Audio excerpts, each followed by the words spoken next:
સ્થાનિક સ્વરાજ્યની ચૂંટણી માટે પોલીસ વિભાગ પણ સજ્જ છે। મતદાન અને મતગણતરી સમયે ચુસ્ત બંદોબસ્ત ગોઠવવામાં આવશે। DGP doctor K N. રાવે ગુજરાત ફર્સ્ટ સાથે ખાસ વાતચીત કરી। તેમણે કહ્યું કે તમામ મતદાન મથકો પર ખાસ સુરક્ષા વ્યવસ્થા ગોઠવાશે। પોલીસ આરએફ એસઆરપીની ટીમ બંદોબસ્તમાં રહેશે તેવું પણ ડીજીપીએ કહ્યું।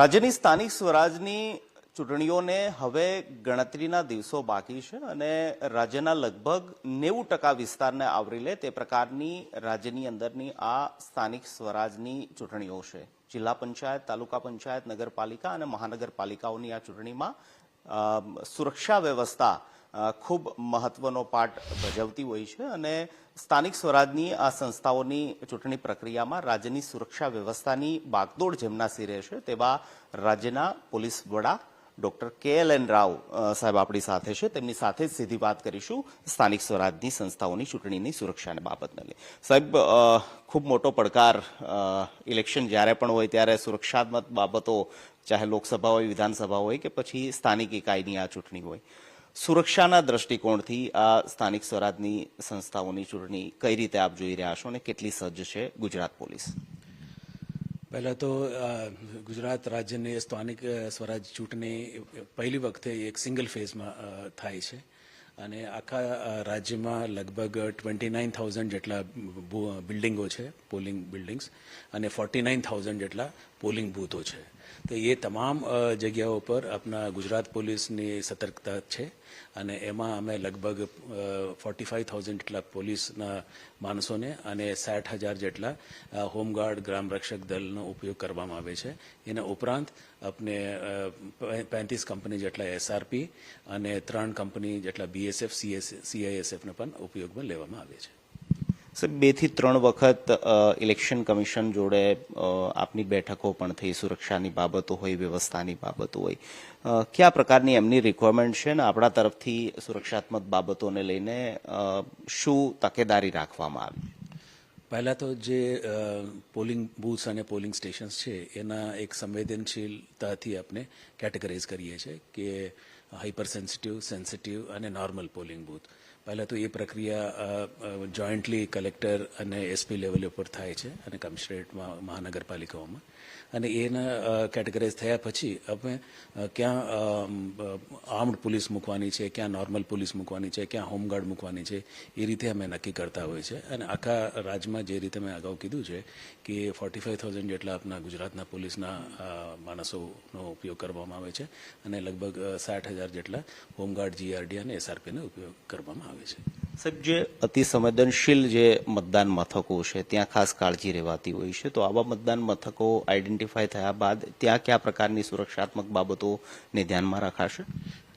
આમાં 3 લેયરનું એક સિક્યુરિટી કવર છે। એક તો બૂથ લેવલ ઉપર જે પોલીસિંગ છે જે સંવેદનશીલ હોય તો ત્યાં અમે એક આર્મ્ડ પોલીસ ને વધારે મૂકીએ છીએ।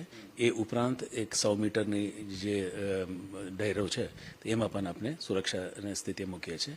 અને ત્રીજી લેયર જે છે જે આપણા પેટ્રોલિંગનો, જે વાહન આપણે પેટ્રોલિંગ રેવન્યુ રૂટ ઉપર અને પોલીસ રૂટ ઉપર પણ પેટ્રોલિંગ હોય છે, એમાં પણ આપણે એસઆરપીનું હાફ સેક્શન રાખવામાં આવે છે।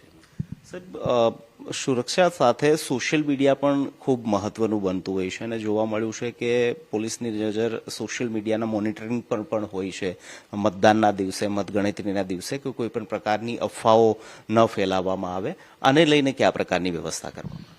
ગુજરાત પોલીસ પણ સોશિયલ મીડિયા મોનિટરિંગ સેલ આપને પાસે છે અને અલગ અલગ કમિશનરેટમાં પણ છે અને અહીંયા સ્ટેટ લેવલ ઉપર પણ આપણે એને મોનિટર કરતા હોઈએ છીએ। એવો કોઈ અફવા ફેલાવતું અથવા બીજા કોઈ ગેરમાર્ગે દોરાવતું કે સોશિયલ મીડિયાનો પોસ્ટ વગેરે હોય તો એમને અમે અભ્યાસ કરી અને જરૂરી કાર્યવાહી એમાં કરવામાં આવતું હોય છે। સાહેબ, અત્યાર સુધી ઇલેક્શન ડિક્લેર થયુંથી લઈને અત્યાર સુધી કયા પ્રકારની કાર્યવાહી કરવામાં આવી છે? કારણ કે પાસા હેઠળના ગુનેગારો હોય, વોરંટ પર રહેલા તેમના પર સામે વોરંટ ભજવવામાં આવતું હોય, હથિયારો એકત્ર કરી લેવાતા હોય છે, કયા પ્રકારની કાર્યવાહી અત્યાર સુધી થઈ? પહેલાં તો એ જે લાઇસન્સ્ડ વેપન્સ છે એને 90% ઉપર આપણે જમા કરવામાં આવેલું છે આખા રાજ્યમાં। અને જે નોન બેલેબલ વોરંટ છે 4000 જેટલા વોરંટ અમે નોન બેલેબલ વોરંટ્સ બજાવવામાં આવેલી છે અને પાસા હેઠળ લગભગ 400થી વધારે માણસોને પાસા અંદર પ્રિવેન્ટિવ એક્શન લેવામાં આવેલ છે. એ ઉપરાંત પણ જે પ્રોહિત રાહનું હોય અથવા પ્રિવેન્ટિવ સેક્શન્સમાં હોય એમાં પણ આપણે 4000થી વધારે માણસોને આપણે પ્રિવેન્ટિવ ડિટેન્શન કરવામાં આવેલું છે, તડીપાર કરવામાં આવેલું છે અને નોન બેલેબલ વોરંટ્સ બજાવવામાં આવેલું છે. અને જે પ્રોહિબિશનને લગતી કાર્યવાહી છે લગભગ 35 કરોડ જેટલા દારૂ, દેશી અને ઇંગ્લિશ દારૂ અમે જુદા જુદા જગ્યાઓ પર આપણે પકડવામાં આવેલી છે.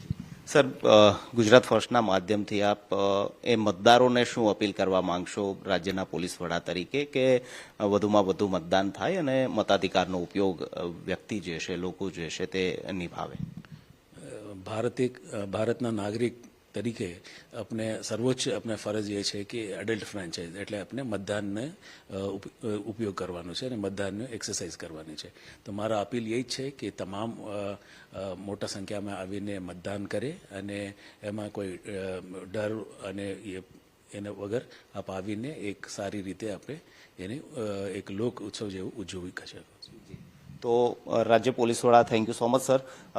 ડોક્ટર KLN રાવ કહી રહ્યા છે કે પોલીસ તંત્ર પૂરી રીતે સજ્જ છે સુરક્ષિત રીતે આ સ્થાનિક સ્વરાજની ચૂંટણીઓને પાર પાડવા માટે. રાજ્યનું પોલીસ ફોર્સ, આ ઉપરાંત એડિશનલ પોલીસ ફોર્સ પણ આ ચૂંટણીની અંદર કામે લગાડવામાં આવશે અને શાંતિપૂર્ણ રીતે સ્થાનિક સ્વરાજની સંસ્થાઓની આ ચૂંટણી સંપન્ન થાય તે માટે પૂરતી તૈયારીઓ કરી લેવાઈ છે. કેમેરામેન લાલા ભરવાડ સાથે નિકુંજાની, ગુજરાત ફર્સ્ટ, ગાંધીનગર.